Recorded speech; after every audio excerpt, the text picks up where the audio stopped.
Ayo ikhwah, kita lanjutkan pembahasan nawaqidul iman, pembatal keimanan, dari kitab Tauhid jilid 2 di bab yang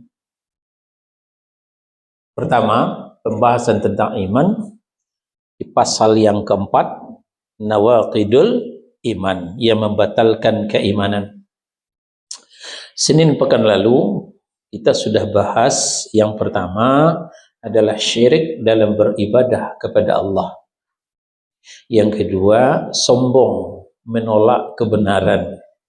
Nah, sekarang kita masuk kepada poin yang ketiga, menjadikan perantara. Nah, perantara ini yang lebih populer adalah tawassul, ya. Menjadikan perantara dan penolong yang ia sembah atau ia mintai pertolongan kepada selain Allah. Jadi tawassul yang tidak disyariatkan oleh Allah. Nanti akan ada tawassul yang disyariatkan, ya. Jadi kita tidak anti tawassulan, tapi yang sorot oleh kajian ini adalah tawassul yang tidak disyariatkan, tawassul yang tidak ada dalilnya, tawassul tidak pernah diajarkan oleh Nabi, tawassul yang tidak pernah dicontohkan oleh para sahabat radhiyallahu anhum ajma'in. Kita ke Yunus surah yang ke-10 ayat 18. A'udzu billahi minasyaitonir rajim. Wa ya'buduna min dunillahi ma la yadurruhum wa la yanfa'uhum. Dan mereka menyembah, berdoa, berharap, meminta kepada selain Allah. Selain Allah itu tidak dapat mendatangkan mudarat kepada mereka dan tidak pula manfaat.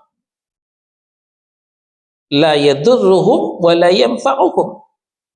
Tidak bisa mendatangkan mudarat kepada mereka dan juga tidak bisa mendatangkan manfaat. Para ulama di kalangan mufassirin mengatakan tidak bisa mendatangkan mudarat. Kalaupun kita melawan kepadanya, membangkang kepadanya, dia tidak menghukum kita. Bahkan Nabi Allah Ibrahim alaihissalam mengampak hancur-hancuran patung-patung itu. Enggak satu pun yang melawan patung itu. Nah, itu menunjukkan mala yadurruhum, tidak memberikan mudarat kepada mereka. Jadi membangkang kepada patung itu malah dikampak oleh Nabiullah Ibrahim, patung itu tidak ngelawan. Wala yanfa'uhum, dan juga tidak memberi manfaat untuk mereka. Setelah mereka menyembah kepada patung itu enggak ngasih apa-apa. Setelah mereka berdoa kepada patung itu, meminta kepada patung itu tidak ngasih apa-apa. Nah, itu yang dimaksud wala yanfa'uhum, dan tidak memberi manfaat untuk mereka. Nah, kalau demikian halnya batu-batu berhala, maka demikian juga lah halnya batu-batu kuburan. Kita bermunajat di kuburan orang soleh, kita meminta di kuburan orang soleh, ya, kuburan itu tidak mendatangkan manfaat. Kuburan itu tidak bisa mendatangkan mudarat, ya, maka sia-sialah amal mereka. Dan itu termasuk nawaqidul iman, pembatal keimanan.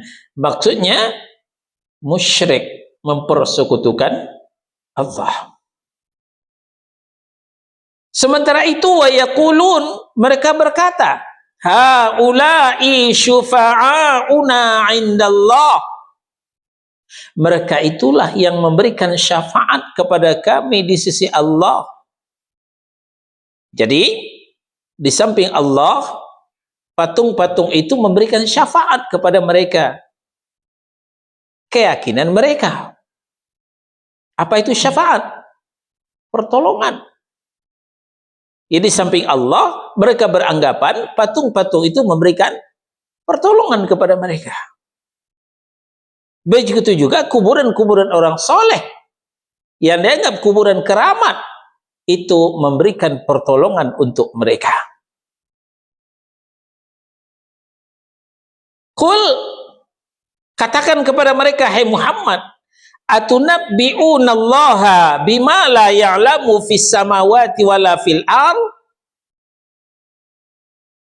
Katakanlah kepada mereka,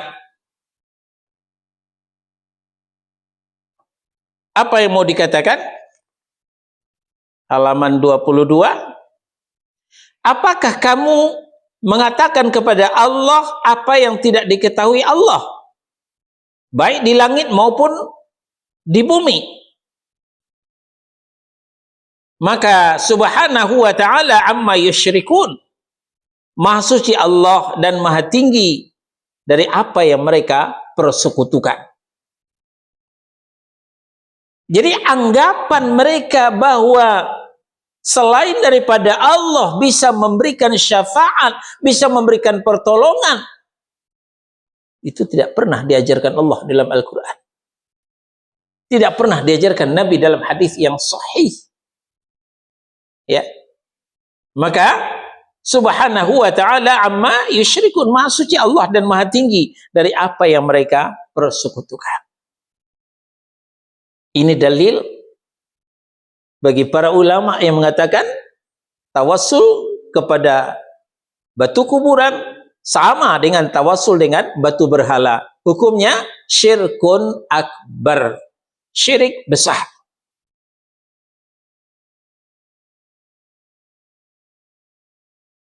Itu Yunus surah 10 ayat 18. Nah, di ayat 106 ada larangan dari Allah Subhanahu wa taala.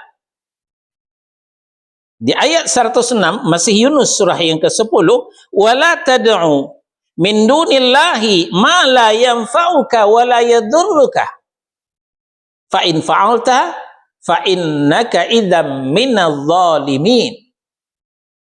Jangan kau menyeru, jangan kau meminta, kau beribadah kepada selain Allah, di mana selain Allah itu ma la yanfa'uka wa la yadurruka, tidak bisa memberikan manfaat kepadamu dan tidak juga bisa memberikan mudarat.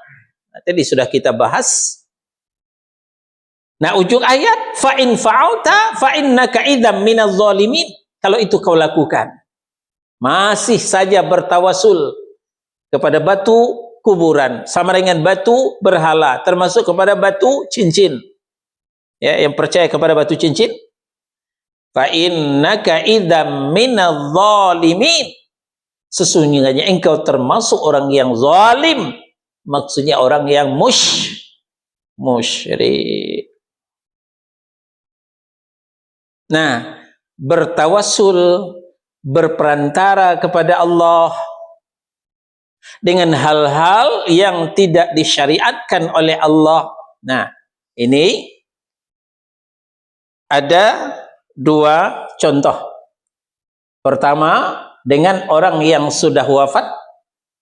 Yang kedua, dengan jah. Jah itu artinya kedudukan. Dengan kedudukan Nabi sallallahu alaihi wasallam. Ini fenomena yang kita lihat. Bertawasul dengan orang yang sudah wafat. Karena diyakini dia seorang ulama, dia seorang yang soleh. Maka setelah dia meninggal, maka diikuti ke kuburnya. Maka orang bersimpuh di kuburnya, meminta segala sesuatu apa yang dibutuhkannya. Yang tidak sempat ke kuburnya, maka menyebut namanya dari jarak jauh. yang populer di negeri kita adalah Syekh Abdul Qadir Jailani. Ini yang dilakukan oleh sebahagian kaum muslimin. Maka ini hukumnya syirkun akbar, syirik besar. Masih banyak orang soleh yang masih hidup. Kenapa harus minta kepada orang soleh yang sudah wafat? Ya. Masih banyak orang soleh yang masih hidup. Masih banyak para ulama yang masih hidup. Kenapa harus cari ulama yang sudah wafat? Nabi juga mengatakan, idza matal insan inqata'a amaluh. Kalau manusia sudah wafat, maka putuslah amalnya. Tidak bisa berbuat apa-apa. Dan kita sering melayat kepada orang yang sudah wafat. Ternyata orang yang sudah wafat itu tidak bisa mandi sendiri, terpaksa dimandikan. Orang yang sudah wafat itu tidak bisa memakai kain kafannya sendiri, terpaksa dipakaikan. Dia tidak bisa sholat sendiri, terpaksa disolatkan. Dan dia tidak bisa berjalan ke kuburnya sendiri, terpaksa digotong rame-rame, dihantarkan ke kuburnya. Nah, akal sehat kita menyimpulkan orang yang sudah wafat ngurusin dirinya saja dia tidak bisa, bagaimana mungkin dia akan ngurusin kita? Tadi ayat mengatakan la yanfa'uhum wa la yadurruhum, tidak bisa memberikan manfaat kepada mereka, tidak bisa memberikan mudarat. Kalau masih tidak percaya dengan sejarah Nabi Ibrahim menghancurkan patung-patung itu, maka besok kalau ada tetangga yang meninggal, ya, kalau ada tetangga yang meninggal, coba pagi-pagi sekali datang. Sebelum orang berkumpul, dekati jenazah itu, buka kain penutup, jewer telinganya. Ngelawan nggak dia? Nggak ngelawan. Loh, kok kamu menjewer telinga saya? Nggak, diem aja dia. Nah itu, bukti pada hadis Nabi, in qata'a amaluh, putus amalnya. Menjaga dirinya saja dia tidak bisa. Ketika telinganya dijewer, dia tidak melawan, dia tidak menangkis seperti itu. Bagaimana mungkin dia akan menghantarkan doa kita kepada Allah Subhanahu wa ta'ala? Secara dalil tidak masuk, secara akal sehat juga tidak masuk. Maka orang yang seperti itu jatuh kepada syirkun akbar, syirik besar. Ini fenomena yang pertama, bertawasul dengan orang yang sudah wafat. Yang kedua, bertawasul dengan jah Nabi. Jah itu adalah kedudukan. Betul sekali, kedudukan Nabi itu istimewa di sisi Allah. Beliau sebagai Habibullah, kekasih Allah. Beliau sebagai Khalilullah, orang yang sangat dekat dengan Allah. Ya. Untuk memudahkan pemahaman kita, beliau itu di VIP duduknya. Nggak ada yang duduk dekat Nabi itu. Itu agungnya kedudukan Nabi di sisi Allah Subhanahu wa ta'ala. Nah, maka sebagian kaum muslimin menjadikan kedudukan Nabi ini sebagai ajang tawassul. Dan mereka mengusung hadis. Ya, mereka juga bawakan hadis. Apa hadisnya? Tawassalu bijahi fa inna jahi 'indallahil 'azim. Bertawassullah kalian dengan jahku, dengan kedudukanku. Sesungguhnya jahku itu agung di sisi Allah. Tapi mereka tidak sadar hadis ini maudhu'. Hadis ini palsu. Syekhul Islam Ibnu Taimiyah dan Syekh Muhammad Nasiruddin Al-Albani mengatakan hadis ini la aslalah, tidak ada asalnya, tidak punya sanad. Bagaimana kita akan mengatakan hadis ini sahih? Ya, tidak ada sanadnya. Maka para ulama mengelompokkan ini kepada hadis palsu, hadis maudhu'. Ya, memang ada kedudukan Nabi, tapi beliau tidak mereferensikan kita bertawasul dengan kedudukan beliau. Yang ada bertawasul dengan doa beliau ketika beliau masih hidup, itu ada. Nanti kita pindah ke bagian ke sana nanti. Nah, itu yang kedua. Ya, yang pertama bertawasul dengan orang sudah meninggal, yang kedua bertawasul dengan jahnya Nabi. Itu tawasul yang dilarang. Itu tawasul yang tidak disyariatkan. Itulah yang disebutkan tadi dalam judul, menjadikan perantara atau tawasul selain Allah, selain yang dibenarkan oleh Allah maksudnya. Lalu, adakah tawasul yang dibenarkan oleh Allah? Ada. Nah, ini yang kita sebut dengan tawasul yang disyariatkan. Nah, tawasul berperantara yang disyariatkan. Disyariatkan oleh Allah, diajarkan oleh Nabi, dan dipraktekkan oleh para sahabat radhiyallahu anhum ajma'in. Nah, maka kita boleh bertawasul dengan tawasul ini. Pertama, bertawasul kepada Allah dengan nama dan sifat Allah. Dengan nama dan sifat Allah. Kita ke Al-A'raf, ya, surah yang ke-7, ayat 180.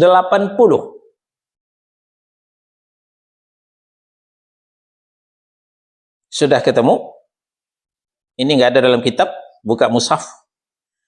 Walillahil asma'ul husna fad'uuhu biha wadharul ladzina yulhiduna fi asma'ih sayujzauna ma kanu ya'malun. Silakan. Dan Allah memiliki asma'ul husna, nama-nama yang terbaik. Maka bermohonlah kepadanya dengan menyebut asma'ul husna itu. Dan tinggalkanlah orang-orang yang menyalahartikan nama-namanya. Mereka telah akan mendapat balasan terhadap apa yang telah mereka kerjakan. Ya. Jadi Allah itu sendiri yang mensyariatkan. Apa kata Allah? Allah itu mempunyai nama-nama yang baik. Ya. Asma, nama-nama. Husna, baik. Nggak ada nama Allah itu yang jelek. Nama Allah itu baik semua. Lalu, fad'uuhu biha. Maka berdoalah kepada Allah dengannya, dengan nama yang baik itu. Nah, tinggal kita mensinkronkan, ya, hajat kita dengan nama Allah. Tahu, mensinkronkan, mencocok logikan, ya, mencocokkan apa hajat kita dengan nama Allah tersebut. Kita minta rezeki, maka kita panggil ya Razzaq, ya Allah Maha Pemberi rezeki. Kita minta ampun, kita panggil ya Ghaffar, ya Allah yang Maha Pengampun. Dan begitu seterusnya. Dan ini contohnya juga terdapat dalam Al-Quran. Rabbana la tuzigh qulubana ba'da idh hadaitana wa hab lana min ladunka rahmah innaka antal wahhab. Wahai Rabb kami, jangan kau gelincirkan kami setelah engkau berikan hidayah kepada kami. Berilah kami kurnia dari sisimu, sesungguhnya engkau Maha Pemberi. Ya, Wahhab itu nama Allah, artinya Maha Pemberi. Jadi kita sebut namanya yang sesuai dengan hajat kita. Itu namanya bertawasul dengan nama dan sifat Allah. Nah, dalam zikir pagi dan petang itu banyak sekali doa-doa tawasul. Ya. Silahkan diterjemahkan. Silahkan ditadabbur, direnungkan. Antara lain, Bismillahilladzi la yadurru ma'asmihi syai'un fil ardi wala fis sama' wa huwas sami'un alim. Berapa dosisnya? 3 kali pagi, 3 kali petang. 3 kali pagi sebelum matahari terbit, 3 kali petang sebelum matahari terbenam. Rajinlah baca zikir ini. Bismillahilladzi la yadurru ma'asmihi syai'un fil ardi wala fis sama' wa huwas sami'ul alim. Bismillah, dengan nama Allah. Alladzi la yadurru ma'asmihi, di mana tidak akan ada yang mendatangkan mudarat, tidak akan ada yang membahayakan bersamanya. Jadi ternyata nama Allah bisa menjadi penangkis daripada segala mara bahaya. Fil ardi wala fis sama, baik di bumi maupun di langit. Innahu huwas sami'un alim. Sungguhnya Allah itu maha pendengar, lagi maha mengetahui. Nah, ini namanya tawasul dengan yang aktif. Jadi nama Allah itu aktif, nggak sama dengan nama kita. Jangan bertawasul dengan nama manusia, nggak ada apa-apanya, ya. Tapi bertawasullah dengan nama Allah. Nama Allah itu aktif, ya, akan bisa menangkis segala mara bahaya, baik dari bumi maupun dari langit.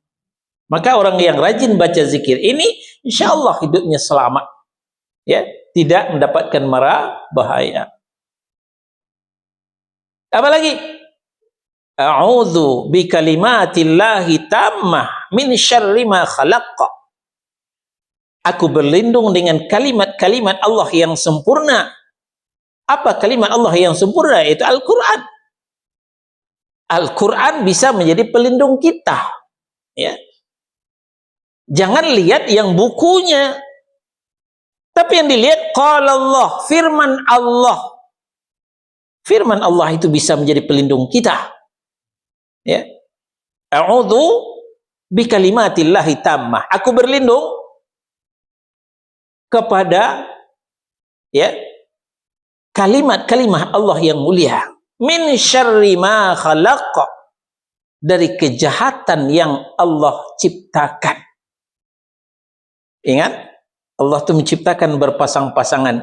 Ada pagi, ada petang, ada siang, ada malam. Ada yang baik, ada yang jahat. Jadi yang jahat itu ciptaan Allah juga. Jadi kalau ketemu dengan yang jahat, jangan dihadapi. Cincai kita, kadukan kepada Allah yang menciptakan kejahatan itu. Insya Allah aman.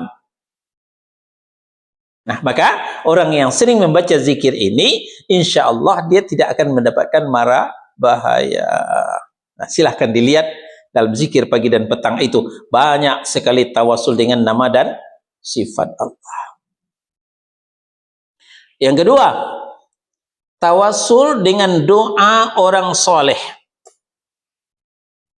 Orang soleh akan berdoa ketika dia masih hidup.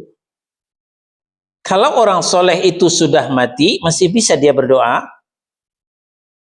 Ayo. Masih bisa dia berdoa kalau dia sudah mati? Nggak bisa. Tadi sudah kita contohkan. Ngurusin dirinya saja dia nggak bisa. Bagaimana mungkin dia akan mendoakan kita? Ya. Nah, maka ketika dia masih hidup, mintalah doa kepadanya. Siapa yang kita anggap soleh di dekat kita? Ya. Dan rata-rata kita ini orang soleh semua. Insya Allah. Kalau nggak soleh, ngapain kita di sini? Ini kan di rumah bercandaria dengan anak istri kan, ngeteh bersama. Ngapain kita duduk di sini? Ya.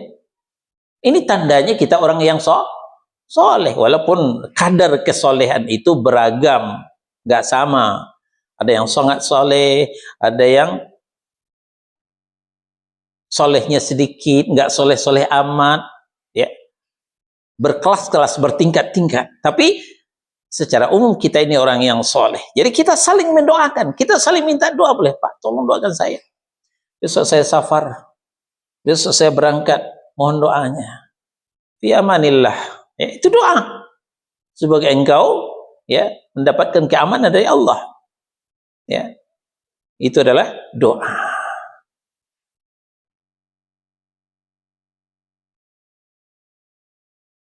Ini pernah dilakukan oleh sahabat, minta doa kepada Nabi Shallallahu Alaihi Wasallam ketika Nabi masih hidup. Antara lain hadis sahih dari Anas bin Malik, diriwayatkan oleh Al-Bukhari dalam sahihnya. Anas bin Malik menceritakan tentang Umar. Umar bertawasul dengan doa Nabi Sallallahu Alaihi Wasallam. Apa kata Umar? Allahumma inna kunna natawassalu ilaika binabiyina fatasqina. Ya Allah, dulu kami bertawasul kepada engkau melalui nabi kami. Engkau telah turunkan hujan. Nah, ini pengakuan Umar. Dulu ketika Nabi masih hidup, Umar minta doa kepada Rasulullah. Maka Allah turunkan hujan melalui doanya Rasulullah. Tapi ketika Rasul sudah wafat, Umar tidak lagi bertawasul di kuburan Rasul. Umar tidak nangis-nangis di kuburan Nabi, tidak bersimpuh itikaf di kuburan Rasul seperti yang dilakukan oleh sebagian kaum muslimin pada hari ini. Apa yang dilakukan Umar? Umar jalan jauh ke selatan, ke Makkah. Umar itu istananya di Madinah. Nabi berkubur juga di Madinah. Tapi Umar tidak bertawasul di kuburan Nabi. Umar jalan ke Makkah, tidak kurang dari 500 kilometer. Ini Honda? Tidak, Honda belum ada. Ini Toyota? Bukan. Ini Alphard? Tidak, Alphard belum ada. Pabriknya belum dibikin. Naik onta. Khalifah Umar, khalifah itu sekelas presiden. Naik onta siang dan malam ke Mekah hanya untuk menemui paman Nabi Abbas bin Abdul Muthalib. Nah, maka apa kata Umar? Wa inna natawassalu ilaika bi'ammi nabiyina fasqina. Sekarang kami kembali bertawasul kepada engkau ya Allah melalui doa paman Nabi kami. Maka turunkanlah hujan ya Allah. Itu doanya Umar. Nah, diceritakan oleh Anas, selesai itu mendung datang, hujan pun turun. Nah, ini menunjukkan boleh bertawasul dengan doa orang yang soleh. Ini menunjukkan tidak boleh bertawasul dengan orang yang sudah mati. Kalaulah boleh bertawasul kepada orang yang sudah mati, tentu Umar tidak akan bertawasul kepada Abbas. Umar akan bersimpuh di kuburan Rasul. Seperti orang-orang kita bersimpuh di kuburan orang soleh. Itu yang kedua. Yang ketiga, bertawasul dengan amal ibadah sendiri. Ya, bertawasul dengan amal ibadah sendiri, amal soleh sendiri. Tentu kita ini punya amal soleh. Ya, bermacam-macam. Ada yang senang tahajud, tiap malam tahajud, nggak kurang dari 11 rakaat. Ada yang tahajudnya malas, tapi puasa sunnahnya Senin Kemis, Ayyamul Bid. Ada yang tahajud malas, puasa juga nggak kuat, tapi baca Qur'annya kencang. One day, one juz, setiap hari 1 juz. Ada yang nggak tarawih, nggak tahajud, nggak puasa sunnah, baca Quran juga terbata-bata, tapi sedekahnya kencang. Sedekahnya bukan 5.000, 10.000, ya, sedekahnya 50.000, 100.000. Nah, semuanya itu adalah amal soleh. Jual amal soleh itu kepada Allah. Allah akan beli dengan mengijabah doa kita. Ceritakan ibadah kita itu kepada Allah. Menceritakan ibadah kepada manusia tercela. Itu namanya riya, sum'ah. Tapi menceritakan amal ibadah kepada Allah, itu bisa menjadi ajang tawassulan. Saya kan sudah begini ya Allah. Saya kan sudah begini. Nah, kalau kau terima sebagai amal soleh, sebagai amal ikhlas, tolong kami ya Allah. Silakan minta sehat. Minta luluskan anak ujian. Ya. Silahkan macam-macam doa kita. Amal soleh yang paling utama adalah iman, tauhid. Nah, ceritakan kepada Allah bahwa kita sudah beriman, kita sudah bertauhid. Allah akan dengar itu. Nah, sekarang kita ke Ali Imran, surah yang ketiga, ayat 193. Allah mengajarkan kepada kita bagaimana bertawasul dengan amal soleh, dengan keimanan. Sudah ketemu? Rabbana innana sami'na munadiyan yunadi lil imani an aminu bi rabbikum fa amanna Rabbana faghfir lana dhunubana wa kaffir anna sayyiatina wa tawaffana ma'al abrar. Ya, silakan. Ya Tuhan kami, sesungguhnya kami mendengar orang yang menyeru kepada iman, yaitu berimanlah kamu kepada Tuhanmu, maka kami pun beriman. Ya Tuhan kami, ampunilah dosa-dosa kami, dan hapuslah kesalahan-kesalahan kami, dan matikanlah kami beserta orang-orang yang berbakti. Ya, perhatikan baik-baik kalimat demi kalimat. Rabbana, wahai Tuhan kami, innana sami'na munadiyan yunadi lil iman. Sesungguhnya kami telah mendengar seruan untuk beriman. An aminu bi rabbikum, supaya kamu beriman kepada Tuhanmu. Itu sudah kami dengar ya Allah. Nah, setelah itu fa'amanna, kami telah beriman. Nah, kami kan sudah beriman ini. Nah, sekarang baru mulai minta. Sudah diceritakan bahwa kita sudah beriman, baru kita mulai minta. Apa permintaan? Rabbana, wahai Rabb kami, faghfir lana dzunubana, ampunilah dosa-dosa kami. Wa kaffir anna sayyiatina, tutuplah semua kejelekan kami, kejahatan kami.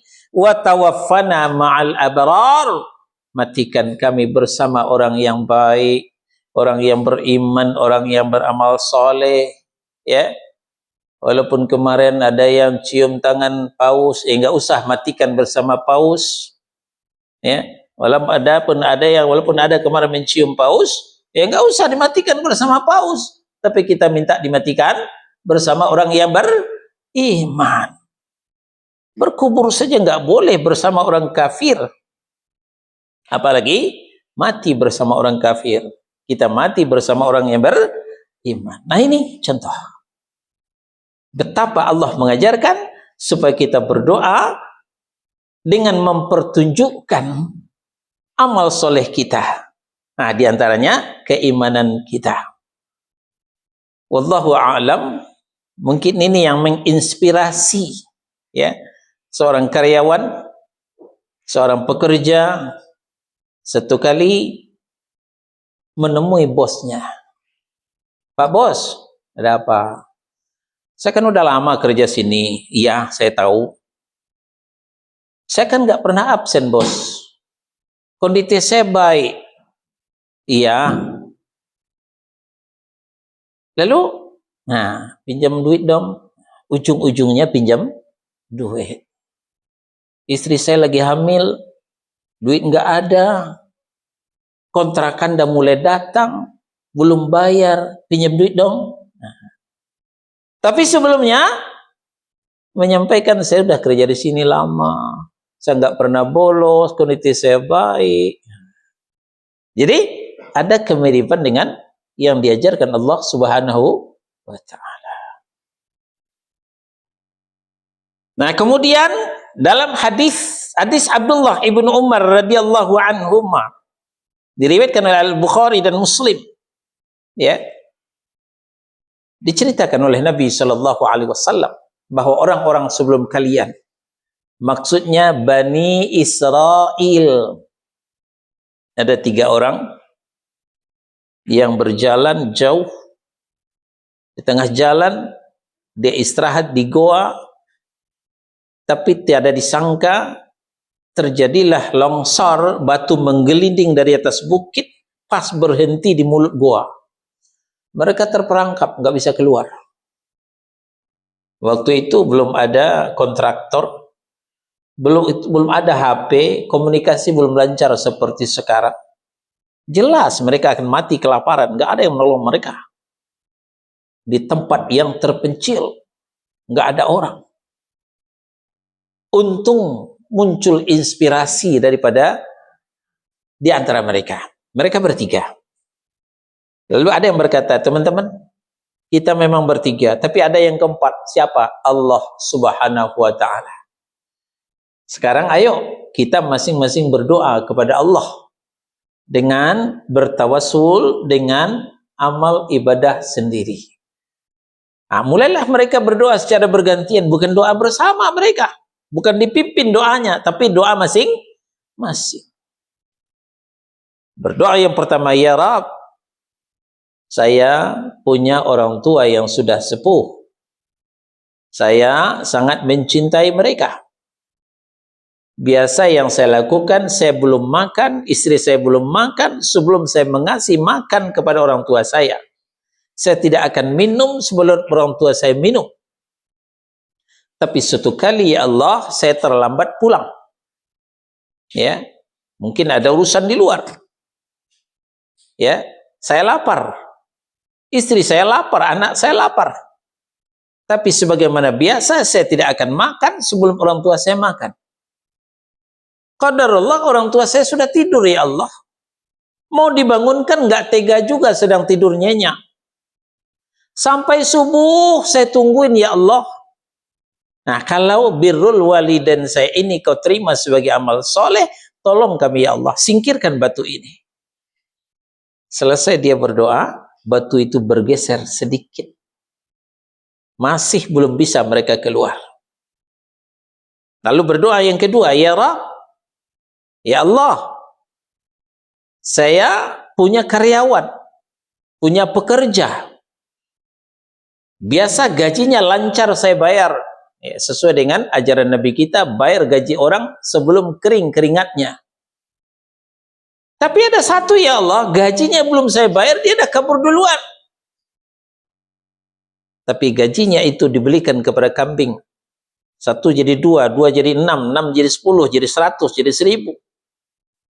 Setelah berkembang biak dibeliin sapi, sapi juga seperti itu, dibeliin onta juga seperti itu. Terpaksalah dicari budak untuk mengembalakan hewan ternak itu. Nah, lalu kemudian setelah hewan ternak itu berkembang, karyawan tadi datang menagih gajinya, ya Allah. Maka saya tunjukkan tuh gajimu. Kambing-kambing, sapi-sapi, onta-onta di atas bukit, berikut pengembalanya, bawa pulang, itu gajimu semua.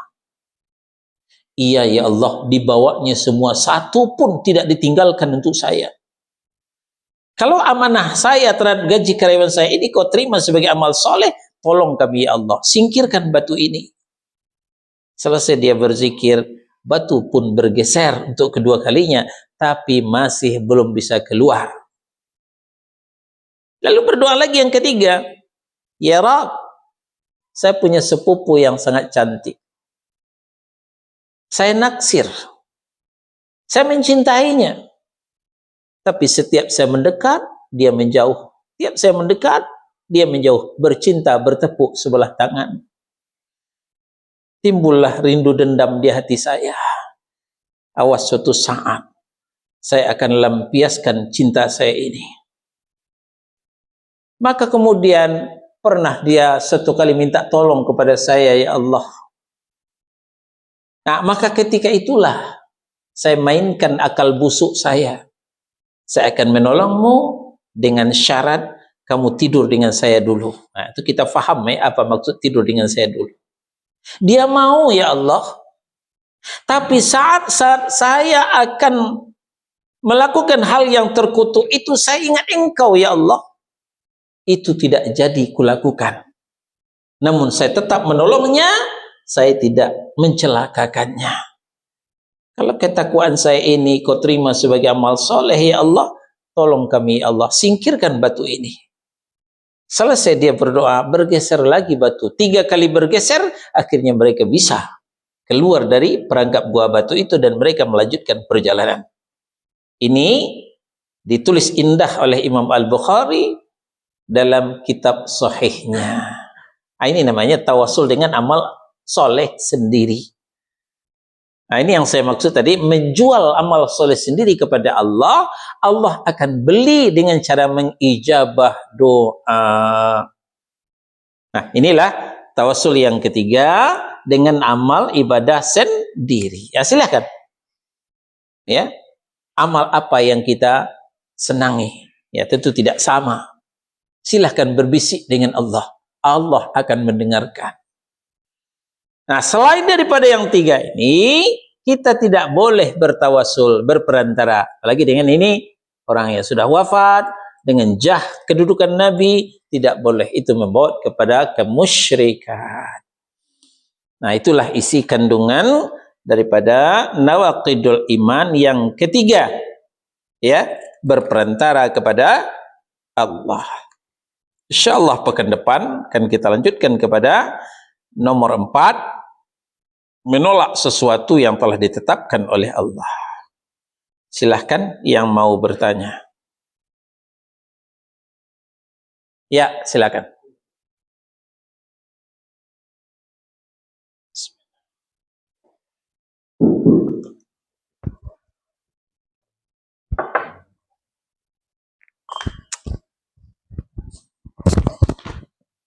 Bismillah. Ustaz, saya mau tanya, makna dari syirik dan musyrik itu sama apa beda ya? Terima kasih, Ustaz. Ya.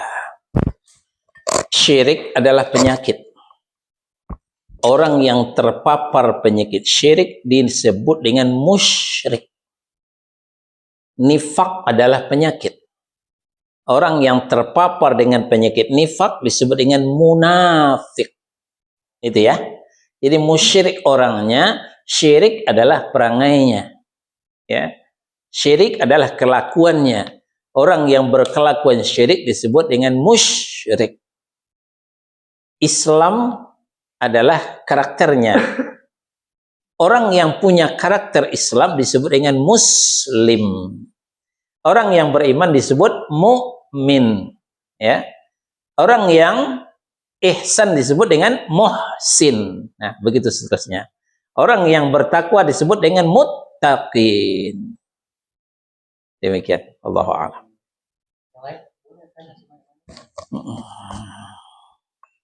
Assalamualaikum Ustaz. Waalaikumsalam warahmatullahi wabarakatuh. Ini masalah mengubur jenazah nih Ustaz. Ya.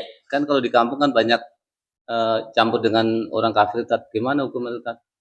Nggak boleh mengubur jenazah muslim dengan jenazah kafir. Harus dipisah. Maka ada perkuburan muslim, ada perkuburan kafir. Ya. Nah, itu dalam fikih janaiz itu dilarang, ya, mencampur baurkan jenazah umat Islam dengan jenazah orang kafir. Nah, di antara hikmahnya jangan sampai mengganggu peristirahatannya orang muslim dengan terdengarnya orang kafir diazab. Ya. Nah, supaya dia tenang dalam penantian hari kiamat, maka dia tidak mendengarkan bagaimana orang kafir disiksa oleh malaikat di kuburnya. Itu hikmahnya.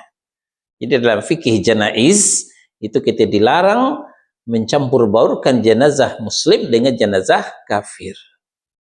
Allahu a'lam. Kalau terpaksa gitu gimana? Kenapa? Soalnya kadang kalau di kampung kan carinya susah kalau khusus buat muslim gitu. Biasanya ada coupling itu.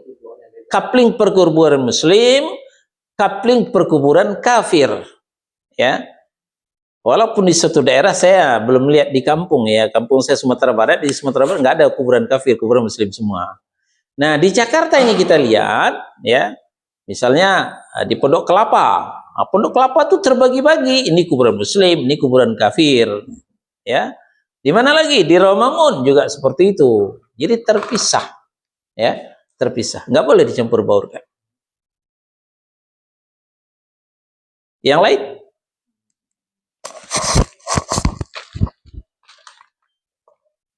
Assalamualaikum Ustaz. Waalaikumsalam warahmatullahi wabarakatuh. Kita bertawasul kepada orang soleh Pak Ustaz. Bertawasul Eh, sama orang soleh. sama orang soleh. Iya. Ah, ah. Terus kita nggak tahu kan orang soleh itu yang seperti apa gitu. Ya. Tahu-taunya yang dianggap kita orang soleh itu dia balik lagi bertawasul kepada orang yang sudah wafat gitu. Mm-mm. Gurunya gitu katanya kan gitu. Iya, iya. Jadi gimana Ustaz? Ya.